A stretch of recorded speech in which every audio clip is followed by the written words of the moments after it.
Graça e paz, irmãos. Vamos abrir a palavra em Hebreus, capítulo 1, versos de 1 ao 4. Vamos ouvir com atenção a leitura da palavra de Deus.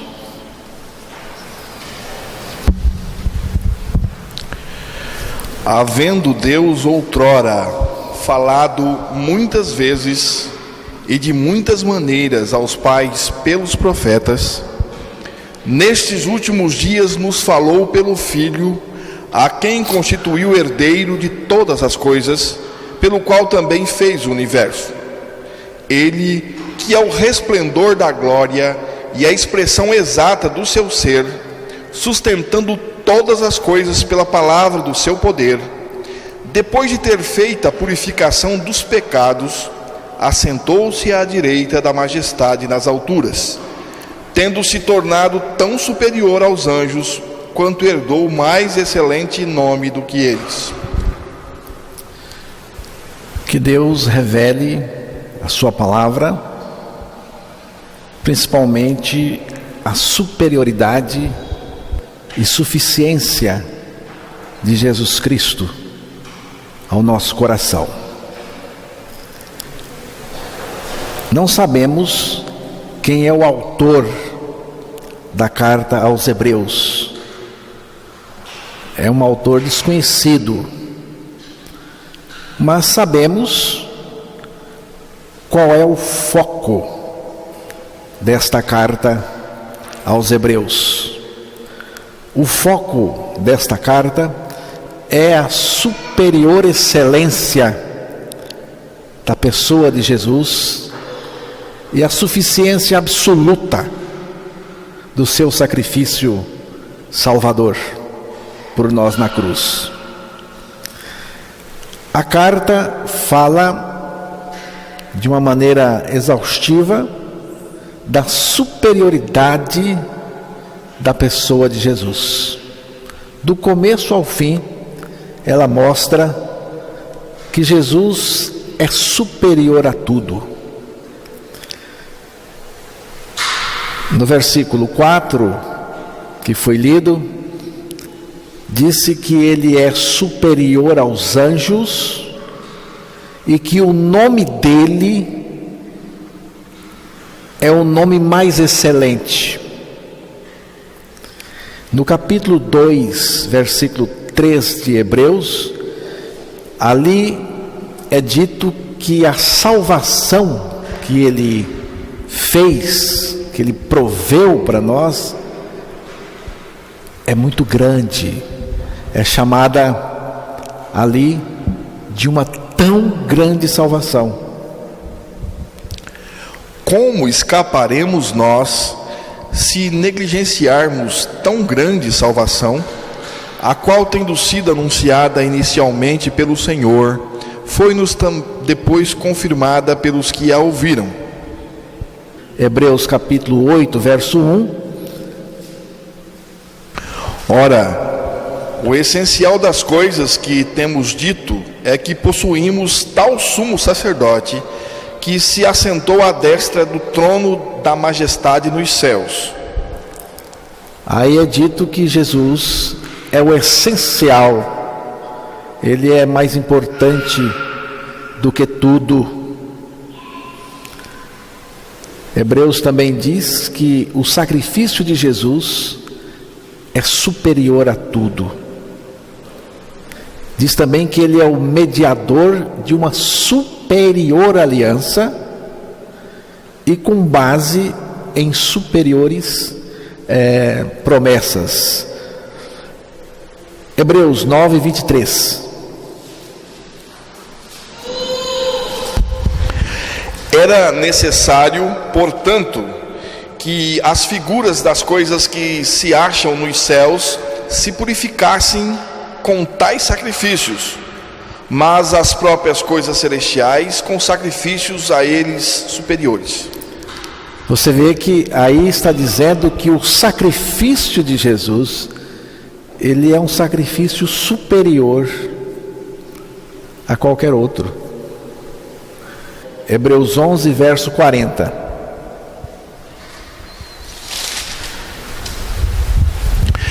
Por haver Deus provido coisas superior a nosso respeito, para que eles, sem nós, não fossem aperfeiçoados. Aí é dito que Deus proveu em Cristo uma coisa superior para nós, muito grande. E no capítulo 13, versículo 20: Ora, o Deus da paz, que tornou a trazer dentre os mortos a Jesus, nosso Senhor, o grande pastor das ovelhas, pelo sangue da eterna aliança. Aí é dito que ele foi trazido dos mortos, Jesus foi ressuscitado, e ele é então o grande pastor das ovelhas. Você vê que Jesus está envolvido com tudo que é superior, grande, excelente, suficiente. É o Jesus que eu creio. Eu creio em um Jesus que é superior a tudo. Nós precisamos ter em mente a superioridade singular de Jesus Cristo. Jesus é incomparável. Ninguém, mas ninguém mesmo, tem condições de se comparar com Jesus em qualquer aspecto, porque Jesus, ele é incomparável. Eu gostaria então de pensar lá naqueles 4 versículos que foi lido inicialmente, essa superioridade de Jesus. Nós precisamos ter em mente sempre a superioridade dele. Eu vou começar do verso 4, depois a gente vai para os outros, né? Verso 4: Tendo se tornado tão superior aos anjos, quanto herdou mais excelente nome do que eles. Aí diz que ele é superior aos anjos, e diz aí que ele tem um nome melhor do que o nome dos anjos. Ele tem um nome que é superior a todos os nomes. Ele tem um nome que é mais excelente nome. Que nome é este?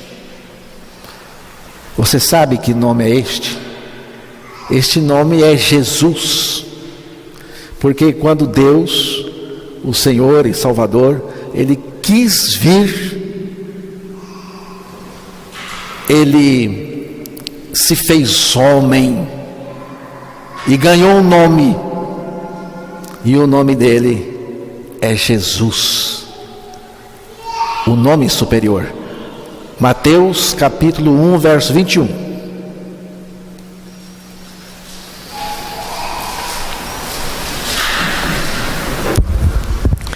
Ela dará à luz um filho, e lhe porás o nome de Jesus, porque ele salvará o seu povo dos pecados deles. Ele chamará Jesus. E diz aí por quê? E diz aí também o significado do nome. É Jesus porque ele salvará o seu povo dos seus pecados. Você já foi salvo do pecado? Porque se você não foi salvo do pecado, você não crê em Jesus. Ele ainda não é o seu Salvador. Porque se ele é o seu Salvador, você está experimentando a salvação que ele é, salvação do pecado. Aí diz que ele salvará o seu povo dos seus pecados.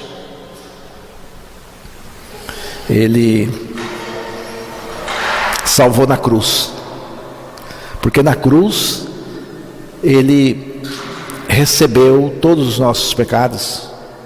Na cruz os nossos pecados foram transferidos para Ele. Ele mesmo levou os nossos pecados e levou a nós mesmos, nos identificou em seu corpo e morreu com os nossos pecados. Assim Ele deu um fim aos nossos pecados e também nos fez morrer com Ele para o pecado. Nós ganhamos uma morte para o pecado, para não viver mais nele.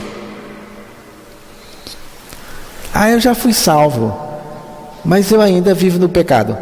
Agora você não foi. Não foi, não.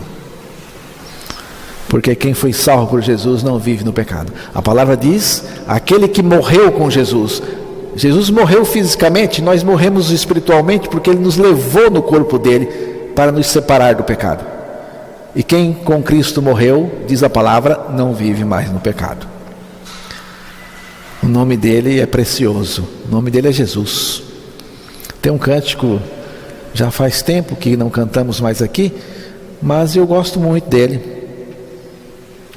É um cântico que diz assim: leva tu contigo o nome de Jesus, o Salvador.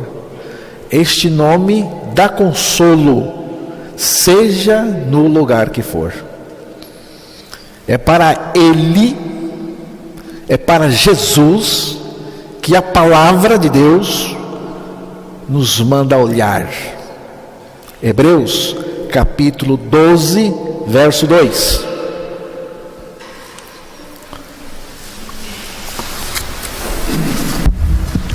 Olhando firmemente para o autor e consumador da fé, Jesus, o qual, em troca da alegria que lhe estava proposta, suportou a cruz, não fazendo caso da ignomínia, e está assentado à destra do trono de Deus.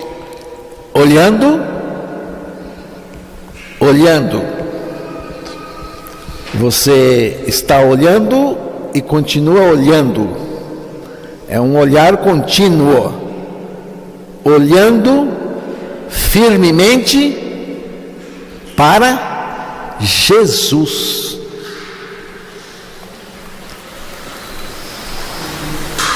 É um olhar encarado, intenso e firme. É um olhar firme, porque é um olhar que não se perde, é um olhar que não perde o alvo, é um olhar que não perde a intensidade, é um olhar firme. Por que temos que olhar para Ele? Porque nele está toda a suficiência. Ele é divino, Ele é Deus. Nele está toda a suficiência de que nós precisamos neste mundo. E a palavra de Deus também manda considerar Jesus. Hebreus 12, versículo 3. Considerai, pois, atentamente aquele que suportou tamanha oposição dos pecadores contra si mesmo, para que não vos fatigueis, desmaiando em vossa alma. Você vê que no verso 2, a palavra nos manda olhar. Ela diz, olhando firmemente para Jesus. Agora, ela manda considerar. Eu gosto dessa palavra considerar. Considerar tem a ver com uma observação minuciosa, um exame criterioso, atento e cuidadoso. Considerar é uma palavra astronômica, tem a ver com o espaço sideral. Considerar, da onde vem sideral. Considerar tem a ver com estudar as estrelas. conversar com as estrelas, colocar um telescópio e estudar, olhar as estrelas e considerar então aqui Jesus significa que você precisa pegar o telescópio da fé pela palavra de Deus e apontar para Jesus, para estudá-lo com dedicação, com firmeza, um estudo interessado e contínuo para conhecer o Senhor. O povo de Deus tem um alvo. Qual é o alvo do povo de Deus? Conhecer Jesus. Conhecer Jesus. É o que nós vamos fazer na eternidade. Porque o conhecimento de Jesus é inesgotável. Ele é Deus. Ele é infinito. Não se esgota. E eu tenho que conhecer o Senhor. Nós somos chamados para isto. Conhecer o Senhor. Você já pensou a eternidade sem o Cordeiro de Deus, sem o Filho de Deus, sem Jesus Cristo? Seria enfadonha. Apocalipse capítulo 22, versículo de 3 a 5. Preste bem atenção aí, que aí você vai descobrir o que os salvos vão fazer no céu. 22 de Apocalipse, 3 ao 5. Nunca mais haverá qualquer maldição. Nela estará o trono de Deus e do Cordeiro. Os seus servos o servirão. Contemplarão a sua face, e na sua fronte está o nome dele. Então já não haverá noite, nem precisam eles de luz de candeia, nem da luz do sol, porque o Senhor Deus brilhará sobre eles e reinarão pelos séculos dos séculos. A palavra de Deus fala de um novo céu, de uma nova terra que Deus vai criar, vai prover. E nesse novo universo de Deus terá também uma cidade, a Nova Jerusalém, e ali estará o trono de Deus e do Cordeiro. É o que disse a palavra. Não entendo bem agora essas coisas, mas eu sei que vai ser assim, porque a palavra do Senhor está dizendo. E aí diz que os seus servos o servirão. A palavra melhor é adorarão, porque servir aí é adorar. É o que vamos fazer lá. Esses adoradores verão o seu rosto, o Senhor Deus os ilumina, isto é, o Senhor Deus brilhará sobre eles e reinarão para todos sempre. Trata-se de um conhecer o Senhor lá. É o que vamos fazer, porque é maravilhoso demais. Cada faceta que conhecemos do Senhor é tão encantadora, mas a outra é melhor ainda. É assim.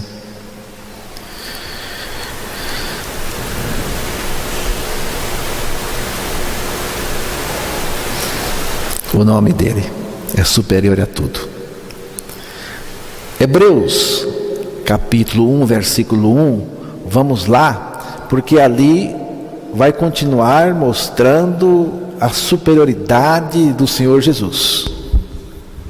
Havendo Deus outrora falado muitas vezes e de muitas maneiras aos pais pelos profetas. Vai para o 2. Nestes últimos dias nos falou pelo Filho, a quem constituiu herdeiro de todas as coisas, pelo qual também fez o universo. Nós vamos fazer novamente a leitura, agora dos 2 versículos, Hebreus 1, versículo 1 e 2.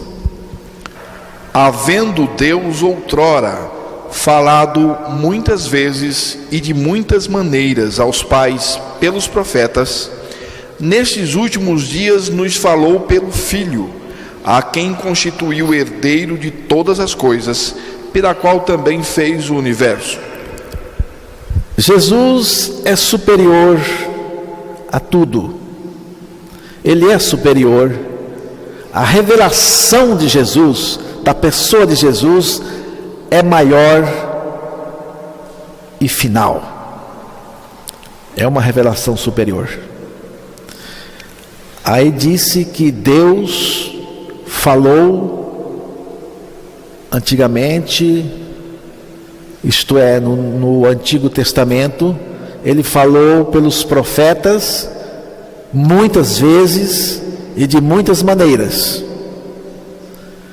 Isso se refere ao fato de Deus ter falado ao povo pelos profetas, através de sonhos, parábolas, visões, aparições, teofanias, manifestações como a sarça ardente, a coluna de fogo, a nuvem.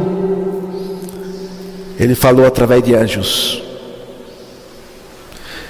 E tudo o que foi dito estava apontando para a pessoa de Jesus. Deus falou muitas vezes, porque o povo não entendia, e Deus falou muitas vezes, de várias maneiras. Mas agora, Ele falou pelo Filho. Agora, o próprio Deus veio, se encarnou, Ele veio falar conosco. Por isso que a fala do Filho, a revelação do Filho, Jesus, neste mundo, é superior. Por quê? Porque Deus veio pessoalmente falar com a gente. Jesus Cristo é a maior revelação de Deus neste mundo. Ele é a revelação final de Deus. Deus falou em Cristo e não tem mais nada para falar fora de Cristo. O Filho falou de uma maneira única e final. Veja bem, Deus falou através dos profetas de várias maneiras, mas agora Deus mesmo veio. Deus mesmo veio em pessoa conversar com os seres humanos. Deus veio conversar assim, olhando no olho. Ele veio pessoalmente, Jesus. Todo mundo sabe que é muito melhor resolver as coisas pessoalmente, falando com a pessoa, do que por telefone, e-mail, Facebook, WhatsApp, Twitter.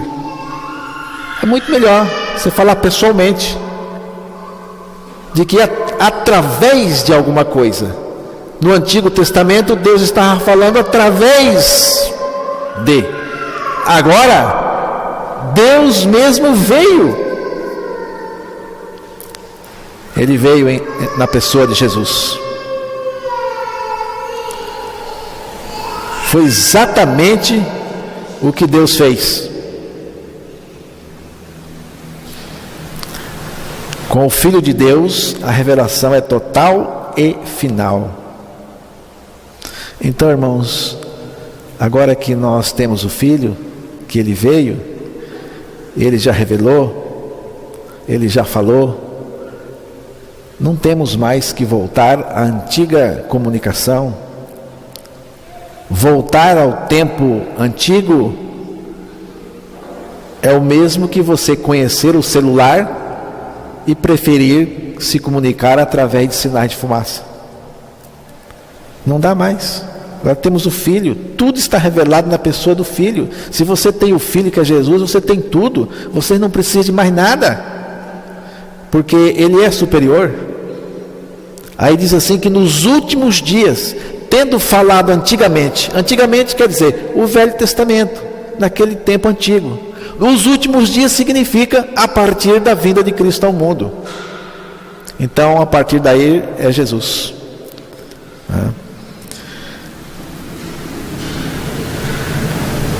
E a palavra continua mostrando que ele é superior. No versículo 2, pode ser lido novamente o versículo 2. Nesses últimos dias nos falou pelo Filho, a quem constituiu herdeiro de todas as coisas, pelo qual também fez o universo. Aí diz que ele é herdeiro de tudo. O Filho foi constituído herdeiro de tudo. O Filho é Jesus. E diz aí que ele também fez tudo. Tudo que existe foi feito por ele e para ele. O Filho é herdeiro de tudo. E também é o Criador. Tudo foi feito para o Filho. Não foi feito para mim. Foi feito para o Filho.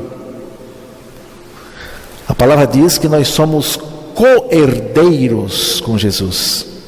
Jesus foi quem herdou tudo. Tudo é dele. E eu sou co-herdeiro com ele. Em Cristo eu também tenho tudo. Mas ele é o herdeiro, que foi feito herdeiro. Ele fez o universo e fez para ele tudo o que existe. Você foi também criado para ele. Eu também fui criado para ele. Tudo para o Filho. E não é porque ele precisasse de você não, viu? Não fique pensando que Deus precisa de você não. Que Deus precisa da sua adoração, do seu culto, não. É você que precisa de Deus. É você que precisa de adorar o Senhor. Porque quando você adora o Senhor, você está encontrando o verdadeiro significado da sua vida. Nós é que precisamos do Senhor. Ele é superior a tudo. E no versículo 3, ele que é o resplendor da glória e a expressão exata do seu ser, sustentando todas as coisas pela palavra do seu poder, depois de ter feito a purificação dos pecados, assentou-se à direita da majestade nas alturas. Aí diz que ele é Deus, ele é a imagem perfeita de Deus, ele é a expressão exata do ser divino. Então basta dizer, irmãos, que ele é Deus. Basta dizer que Jesus é Deus. Ver a Jesus é ver a Deus. Conhecer a Jesus é conhecer a Deus. Ele, além de Criador, ele é o sustentador de todas as coisas pela sua palavra. Aí diz que Jesus sustenta todas as coisas por sua palavra. Diz que ele fez tudo para que em tudo ter a primazia. E diz que ele sustenta tudo pela sua palavra. Tudo que existe está sustentado pela palavra de Deus. Que coisa maravilhosa, fantástica, que coisa grandiosa. Mas há algo ainda maior acerca de Jesus que você precisa saber. Versículo 3, eu acho, veio o 3. Ele que é o resplendor da glória e a expressão exata do seu ser, sustentando todas as coisas pela palavra do seu poder, depois de ter feito a purificação dos pecados, assentou-se à direita da majestade nas alturas. Eu já estou caminhando para o final, mas eu preciso destacar isto aqui. Depois de ter feito a purificação dos pecados, ele desceu Ele primeiro veio, desceu, porque diz que ele subiu. Depois que ele fez a purificação do pecado, ele subiu, ele voltou para o lugar de onde veio, à direita da majestade nas alturas. Mas ele desceu. Ele não ficou lá no seu posto de elevação, mas desceu para salvar pecadores indignos e perdidos. Ele desceu para me salvar. Aí você pensa assim: Senhor, o Senhor desceu só para me salvar? Só. Senhor, se tivesse só eu, o que o Senhor faria? Eu desceria só por você. Não que você mereça alguma coisa.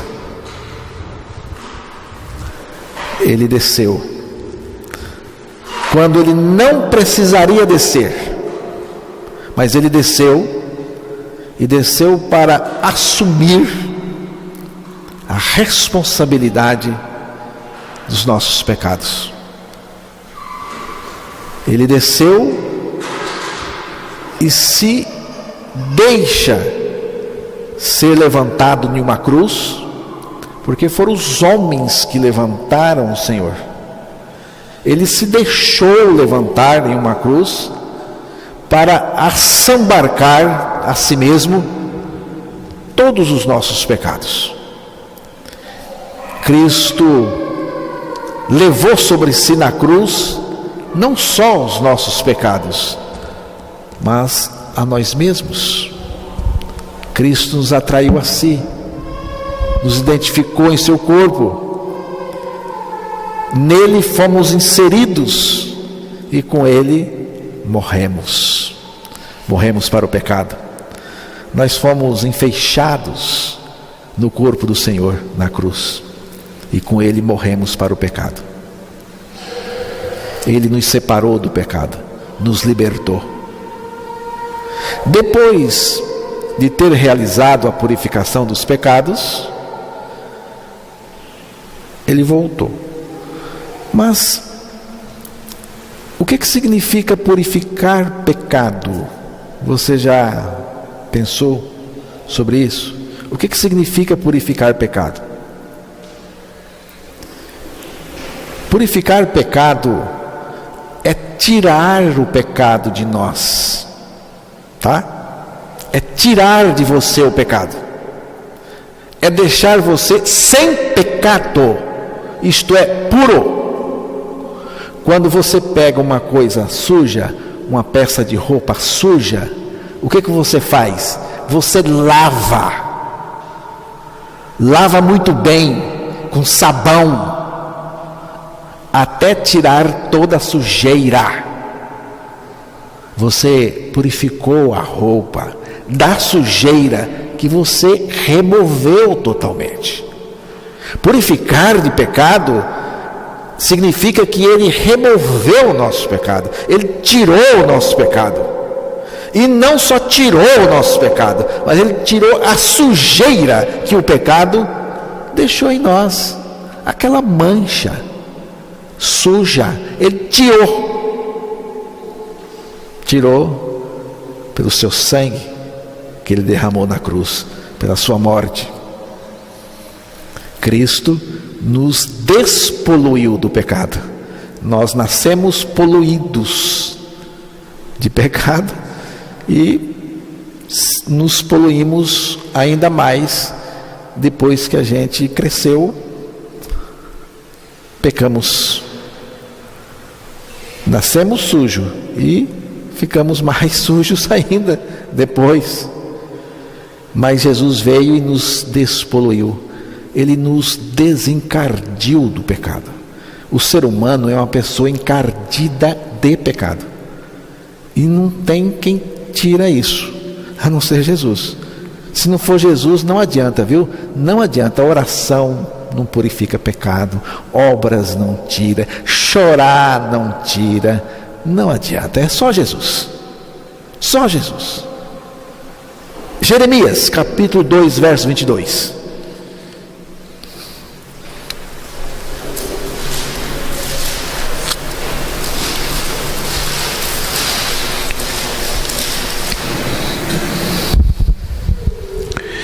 pelo que ainda que te laves com o salitre e amontoes potassa, continua a mácula da tua iniquidade perante mim, diz o Senhor Deus. Eu vou ler aqui na tradução que anotei, está mais fácil de entender o texto. Mesmo que você se lave com soda. Você sabe o que é soda? E com muito sabão, a mancha da sua iniquidade permanecerá diante de mim, diz o Senhor. Mesmo que você se lave com soda, com sabão forte, a sua iniquidade ainda vai continuar aí. A mancha do seu pecado ainda continua. Só Jesus pode remover a velha natureza pela nossa morte com Ele e nos purificar totalmente, até da mancha que o pecado nos deixou. Ele remove tudo, tudo.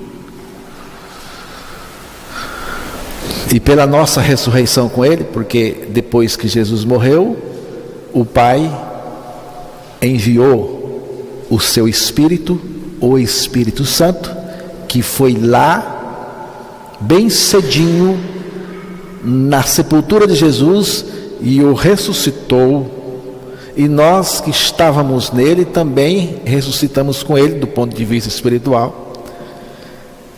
Ganhamos a vida de Cristo, vida justa, vida santa e vida pura. Depois de ter realizado a purificação dos pecados, ele se assentou à direita da majestade nas alturas. Quem é este que se assentou? Jesus. Você sabe o que significa sentar? Sentar é uma posição muito importante para Cristo e também para nós que estamos em Cristo. Sentar com Cristo nos lugares celestiais significa que todo o nosso ser está em descanso em Cristo. Cristo fez todo o serviço. Ele enfrentou o pecado por nós e nos libertou dele.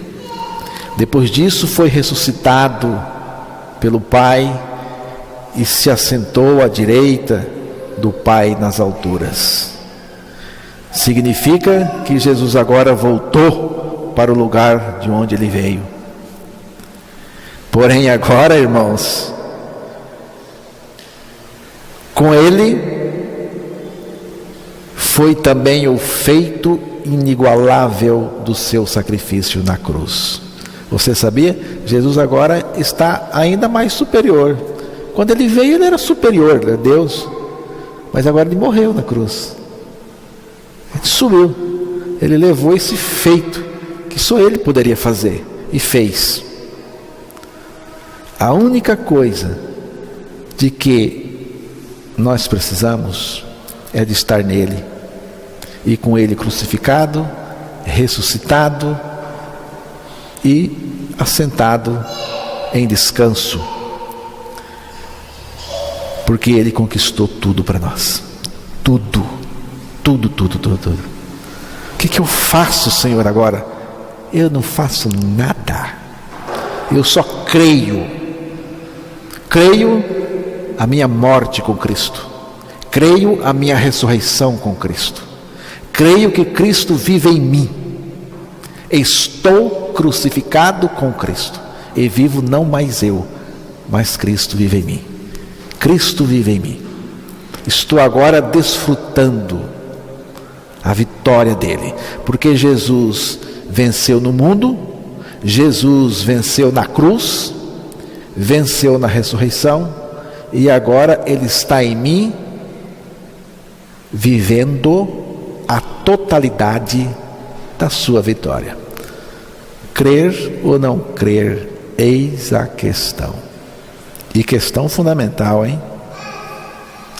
Amém?